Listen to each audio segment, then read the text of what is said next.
Hello everyone, I've got 7 out of 8 qualifiers done at this point, and it's time to talk about what happened in qualifier 7. Now the interesting thing about this is I added, 5 more of the Disney factions to the qualifier series?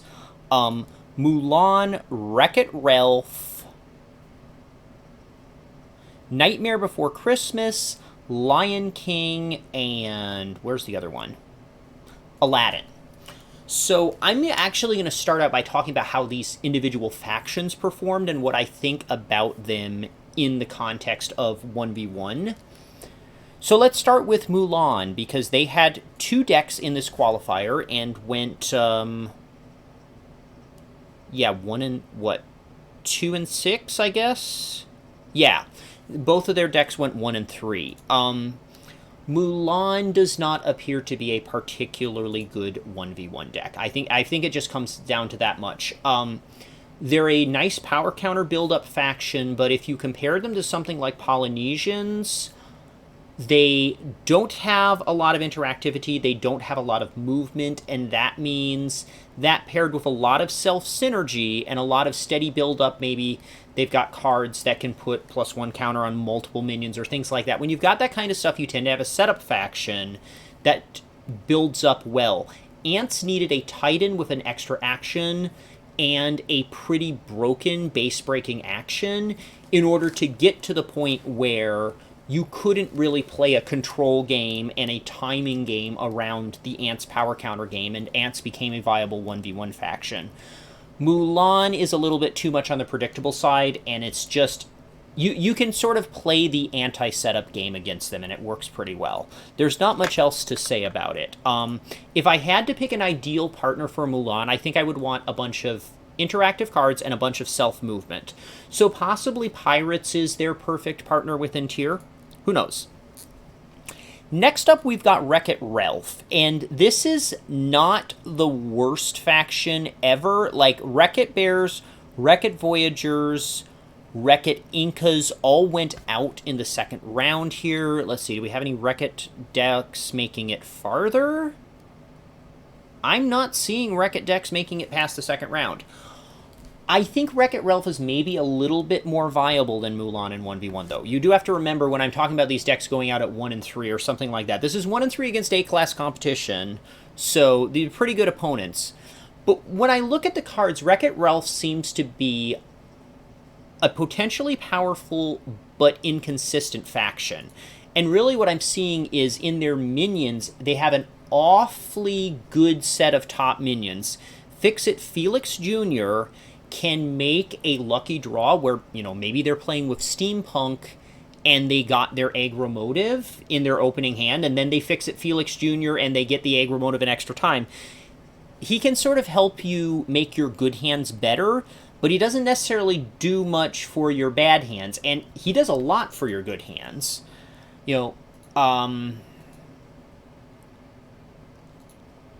Mince Eruption is also... I think Mince Eruption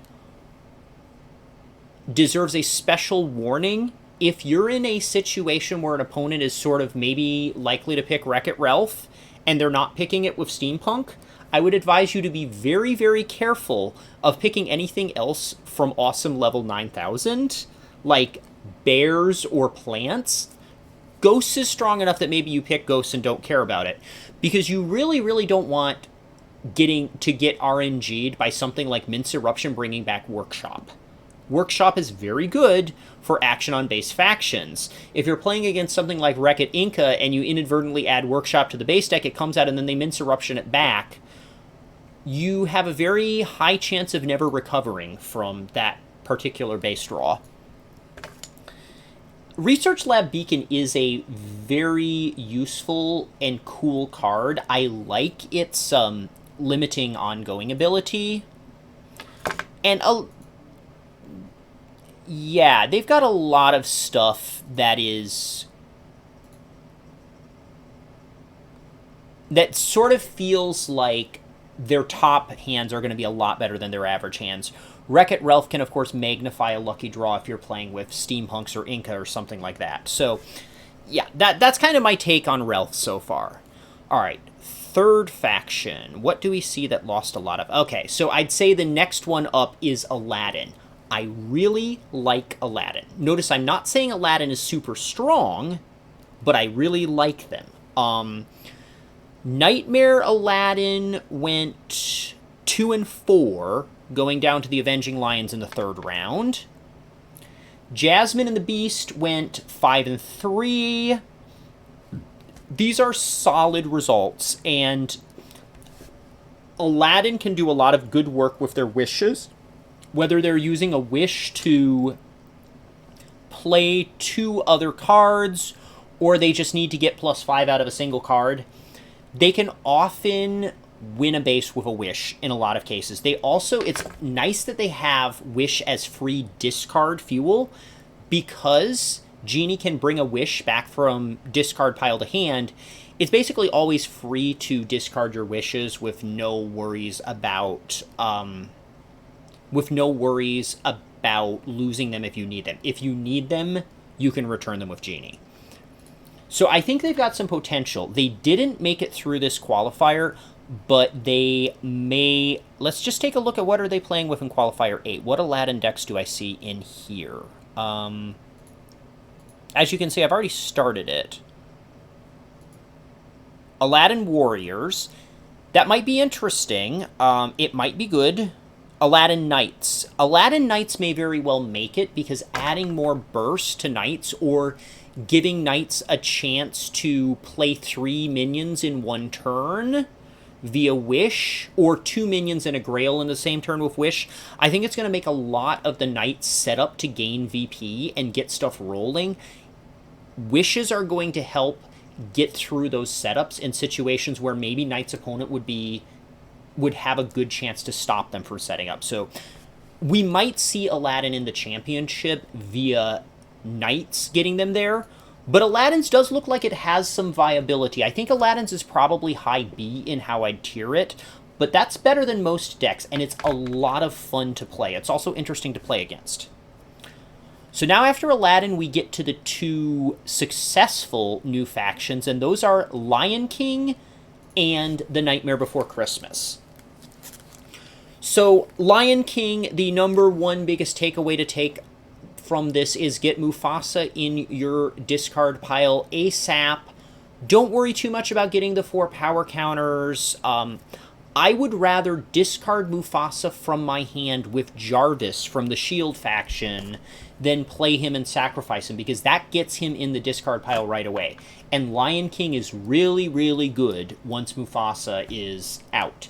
Now you can, with some decks, you can play him as an extra minion from your discard pile in order to score a base break after you've played the other cards that were going to get buffed by him being in your discard pile, and just get the 6 power out of it and be happy because he's going right back to the discard.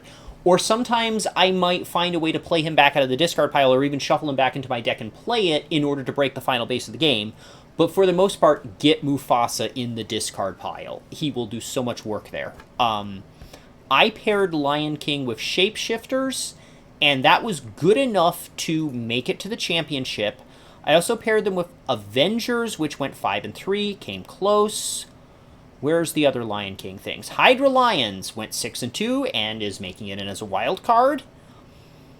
Do we see any Lion King decks that got knocked out earlier? No, we don't. And that's because Lion King is quite a good faction, and also because I paired them with stuff that it works with. It's good. Nightmare Before Christmas. Zombie Duck Toy. +1 VP to you or -1 VP to your opponent, depending on who it's played on. You will usually play it on your own minions so that there are fewer weird things your opponent might do in order to get rid of it. But in some cases, if your opponent gets an early VP advantage and you're realizing that you need to make the game last a little longer, you may get in a position where it is more advantageous to play it on your opponent's minion. But I still, in the games I played here, I barely ever did that. I generally prefer to play their actions as pluses to themselves rather than minuses to the opponent. Ape Nightmares qualified, won the qualifier. It is kind of obvious why they did it, because Nightmare Before Christmas works by playing actions on minions. It's got, it has all the tools apes need to do the best. As a result, apes got a huge buff with Nightmare's release. Nightmares, I also did well with Lucadors, which in general I consider quite bad in 1v1 overall. I don't think Lucadors are a good 1v1 faction, because when you are the only opponent that your opponent is facing, your opponent can be very willing to just find ways to sacrifice their own minions in order to get rid of your setup actions, or choose not to play somewhere in order to avoid triggering a setup. There's just a lot of things that a single-minded opponent can do to mess with Lucadors, and when you're playing with 3 or more players, it's often not worth it for your opponents to play that single-mindedly against you.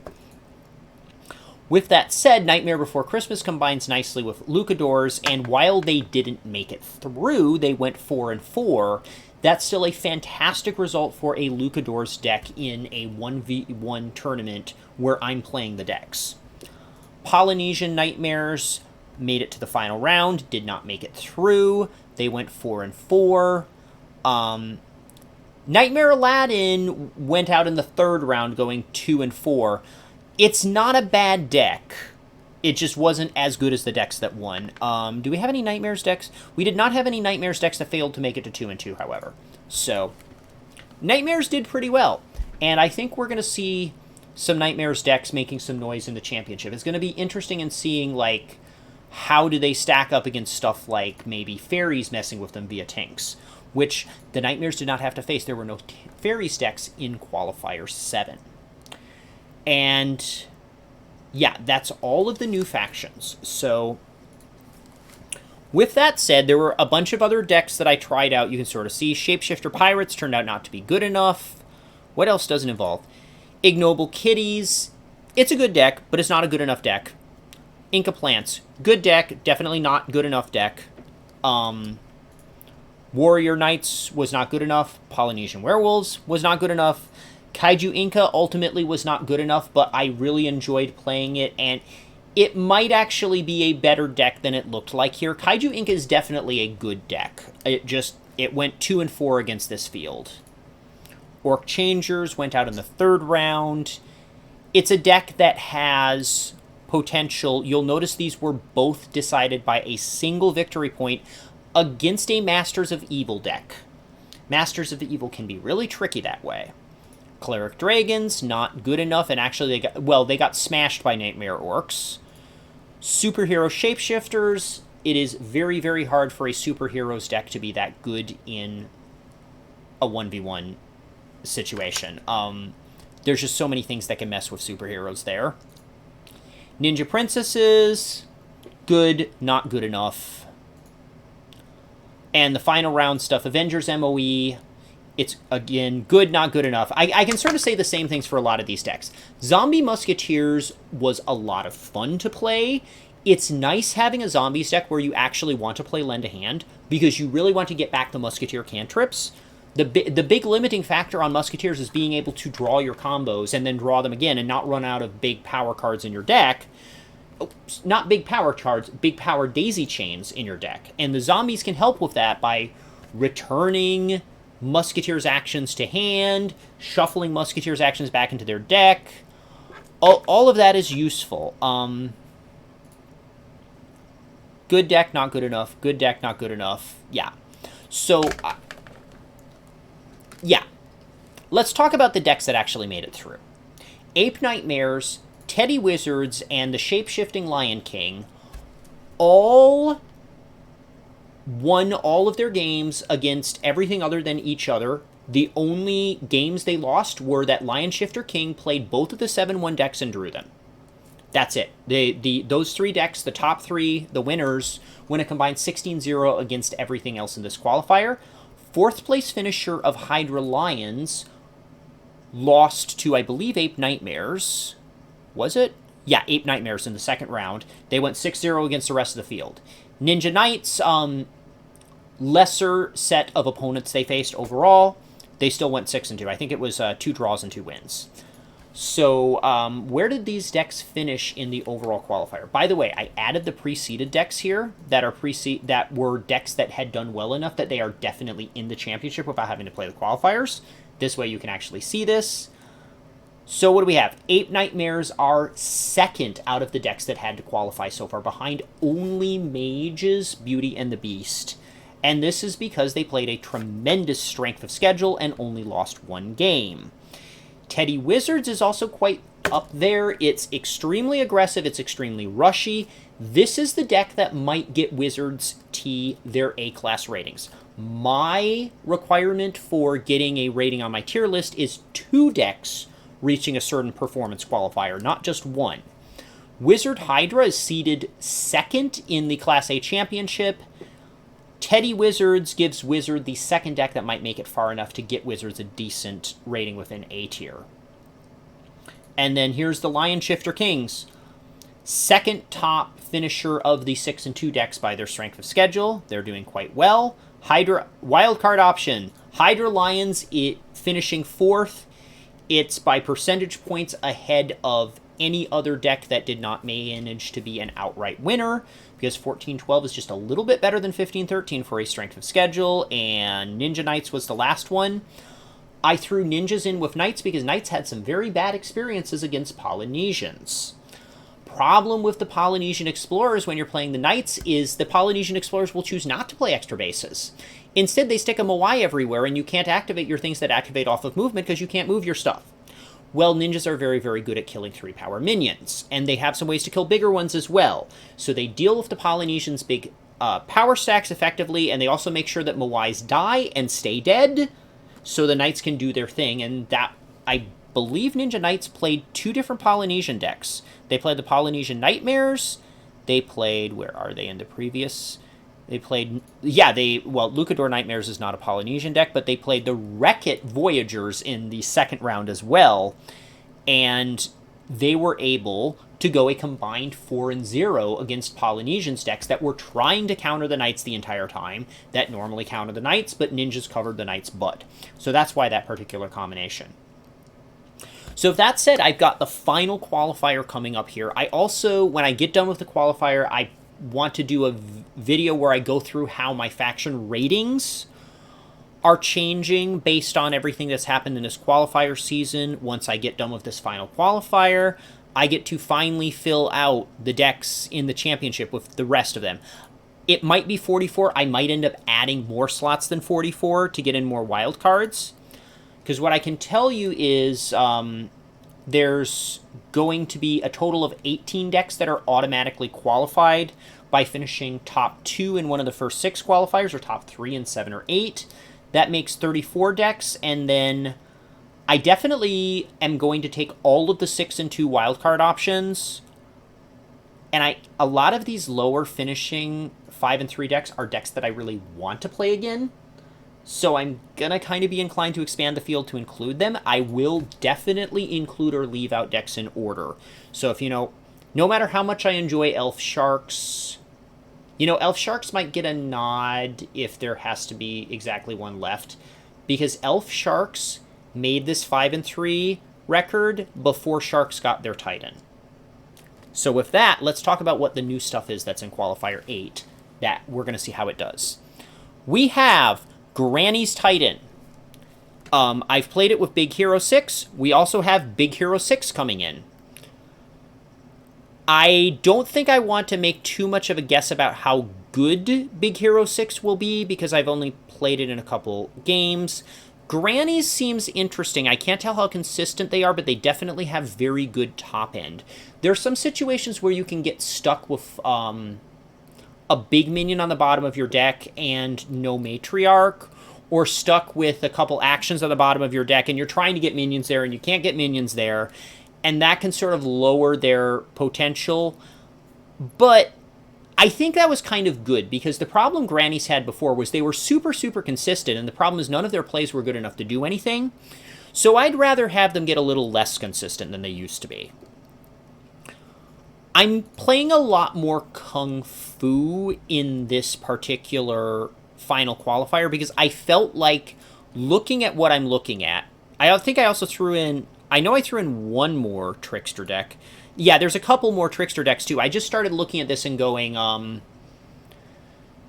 it just looks like the metagame might be good for Kung Fu in Class A, and I want to give them more tries. Same for Tricksters. Tricksters seem to have some maybe good matchups here. And, of course, Frozen is coming in Qualifier 8. Frozen looks like it might be very good. I don't know how very good, though. So I'm trying them with a bunch of different things. The Frozen King, how you combine 2 Disney movies and end up with an expansion to World of Warcraft. Frozen Avengers looks interesting. Frozen looks like it runs on rails, but they might be good rails. Sharks. Sharks got a Titan. I don't know if Sharks are going to be Class A, but I was wrong about werewolves, so I've got to be careful about this. So I'm trying them with some stuff like it's obvious that you want to try them with Hydra. Of course, I asked people about this in Discord. You want to try them with shapeshifters. You want to try them with tricksters. You want to try them with werewolves. And we're going to see how this Sharks Titan behaves. Egyptian Titan, I kind of made the call that partially I don't think they're going to be A even with their Titan, but also I'm just really not sure who they have the most synergy with their Titan until I play them a bunch. And so I just look at this and say, I don't really think that for the most part, the Egyptian's Titan made it out fast enough for me to have a good level of confidence that I am putting their new Titan faction with the right partners to give them a fair shot at Class A right now. So maybe they get through with dragons, maybe they don't. And up here, Egyptian Fairies was good enough to be a pre-seeded deck before getting the Titan, and the Fairies Titan is so good that Egyptian Fairies may play more or less the same as it did before Egyptians got their Titan, barring someone getting rid of the Fairies Titan mid-game. So we'll see how that goes. But realistically, Egyptian is not really getting a serious shot at Class A just because I don't think I can do them justice right now. We'll see how they do a little later, and maybe after I've played them a bunch, I'll have some idea with what partners they want. But that's everything in my update from Qualifier 7. You'll see me here again after I finish Qualifier 8, and probably for 2 different videos. One of them being the Qualifier 8 summary, and the second one being, let's take a look at how my faction ratings have changed based on the Class A qualifiers. We'll have a rating update that's, better part of a year's worth of data getting added to my rating list all at once. Until then, happy smashing, whether I see you guys here on YouTube watching my summary videos or whether I see you guys on Twitch during my streams.